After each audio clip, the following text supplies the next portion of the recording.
Friends, so welcome to Commerce Tech और मेरा नाम है यशमेश भाई।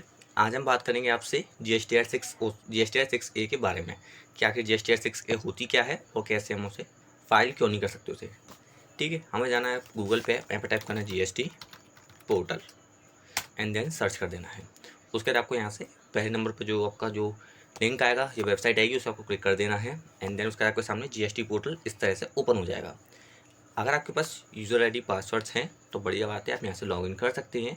अगर नहीं है और मेरी तरह आपको कुछ सीखना है नया या और लोगों की तरह सीखना है नया, तो उसके लिए आपको जाना पड़ेगा help and tax payer facilities के अंदर।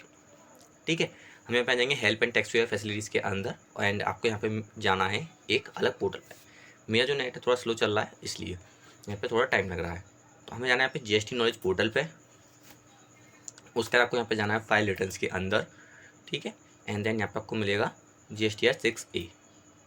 हालांकि मैं अब तक जो है GSTR 6 तक की सभी चीज़ें जो है आपको कवर करा चुका हूँ, 1 से लेकर 6 तक की। अभी 6A के बारे में हम बात करने वाले हैं। तो फाइलिंग फॉर्म GSTR 6 हम पहली बात कर चुके हैं। अब आएगा व्यूइंग फॉर्म GSTR 6A। इसके बारे में हम बात करेंगे, ये होता क्या है। ये detail of auto drafted inwards supply from input service distributor. जो आपके ISD होते हैं, वो उनकी जो ITC लेते हैं वो किस बेस पे लेते हैं और उनके बिल कहाँ शो होती हैं, वो होते हैं आपके बिल शो GSTR 6A में। ठीक है, तो हम जाएंगे यहाँ पे यूज़र मैनुअल पे इसके बारे में पता करने के लिए। ठीक है, थोड़ा सा टाइम लेगा, ये थोड़ा सा टाइम लेता ही लेता है। GST पोर्टल है, रात का टाइम है तो थोड़ा और एक्स्ट्रा टाइम लेता है ये। तो आपके सामने जैसे आप इस पर जाएंगे तो आपके सामने सारा जो है ओपन हो जाएगा, जो कहीं का वेब पेज है वगैरह सब। ठीक है, उन्होंने जो चीज़ बता रखी हैं। तो यहाँ पे देखो कुछ ने डेट दे रखी है कि कब होता है कब शो नहीं होता है। तो 12 जुलाई इनकी लास्ट डेट दे रखी है स्टेटस फॉर्म की, जिसके बेहाक पे ये जो है शो होता है। जैसे मान लो 12 जुलाई पे लास्ट डेट होती है GSTR 6 की, तो उसके अगले दिन से ये आपके शो होना चालू हो जाएगा, या फिर उस दिन तो नहीं होता, मगर उसके नेक्स्ट डे जो होता है वहाँ से ये शो होना चालू हो जाता है। ठीक है, तो ये कुछ डिटेल दे रखी है, आप चाहें तो यहाँ पे आके पढ़ सकते हैं डिटेल में आके। वैसे कोई मैंडेटरी नहीं है, तो इसलिए मैं इनको ज़्यादा क्लियरली करके नहीं बता रहा हूँ। ठीक है, चलते हैं सीधे नीचे रिटर्न की ओर। आखिर 6A है क्या, या GST पोर्टल पर लॉगिन करने के बाद हम 6A तक कैसे पहुँचते हैं। यहाँ पे आपको जाना है सर्विसेज एंड सर्विसेज के अंदर जाना है रिटर्न्स, और रिटर्न्स के अंदर आपको मिलेगा रिटर्न्स डैशबोर्ड के नाम से, या फिर आप डायरेक्ट डैशबोर्ड पे ही आपको मिल जाएगा यहाँ पे रिटर्न डैशबोर्ड के नाम से। ठीक है, तो यहाँ पे आप आप यहाँ पे रिटर्न डैशबोर्ड देख सकते हैं। इस पर यहाँ पे आप जो है रिटर्न डैशबोर्ड पर क्लिक कर दीजिए। सॉरी टू से मैंने जो भी लिखने वाली बात की थी वो गलत है। यहाँ पे आपको रिटर्न टू डैशबोर्ड पर क्लिक करना है। ठीक है, जैसे आप रिटर्न डैशबोर्ड पर क्लिक करेंगे तो आपका जो है रिटर्न डैशबोर्ड ओपन हो जाएगा। यहाँ पे आपको अपनी financial year and the month वो आपको चूज़ कर लेना है। उसके बाद आपको यहाँ पे कर देना है सर्च। ठीक है, इसमें दो आते हैं GSTR 6 और GSTR 6A। GSTR 6 के बारे में आपको मैं लास्ट वीडियो में बता चुका हूँ ऑलरेडी, और आज हम बात करने वाले थे GSTR 6A के बारे में, जिसे खाली हम देख सकते हैं क्योंकि ये हमारी परचेज ITC जो होती है, या ISD जो परचेज होती है ITC लेते हैं ये, वो है।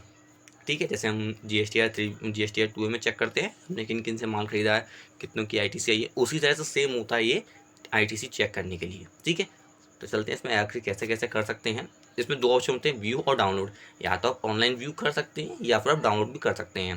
तो अगर डाउनलोड करते हैं तो कितना टाइम लगता है, कितने मिनट में समरी जनरेट होती है इनकी, या फिर डाउनलोड होने का किस किस रूप में, जैसे Excel, MS Office, PowerPoint या वर्ड, किस में आपका जो है जनरेट हो क्या था डाउनलोड करने का, देखते हैं। तो जैसे हम जाएंगे और यहाँ पे डाउनलोड पे क्लिक करेंगे तो उसके बाद आपसे पूछेगा जनरेट समरी करने के लिए। तो ठीक है, यहाँ पे सिर्फ सिंगल बता रहा है किसमें, एक्सेल में ही जनरेट होगा, ना ही कोई JSON फाइल है, ना ही कोई जिप फाइल है इसमें। ठीक है, जिप फाइल तो आएगी, वो भी एक्सेल के लिए।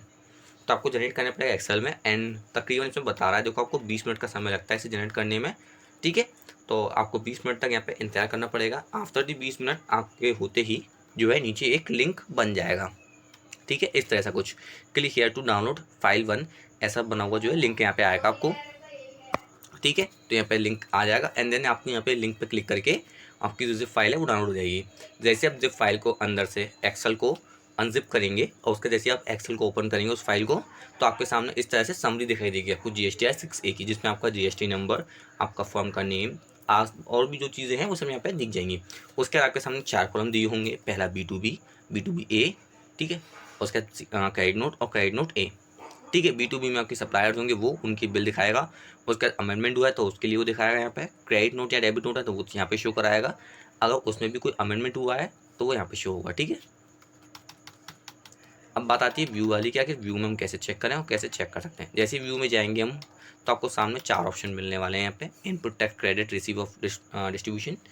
ठीक है, तो ये 4 कॉलम हैं जिसमें से आपके एक पास आईटीसी है, एक में अमेंडमेंट है, एक में डेबिट नोट क्रेडिट नोट है, तो एक में उनका डेबिट क्रेडिट नोट का अमेंडमेंट है।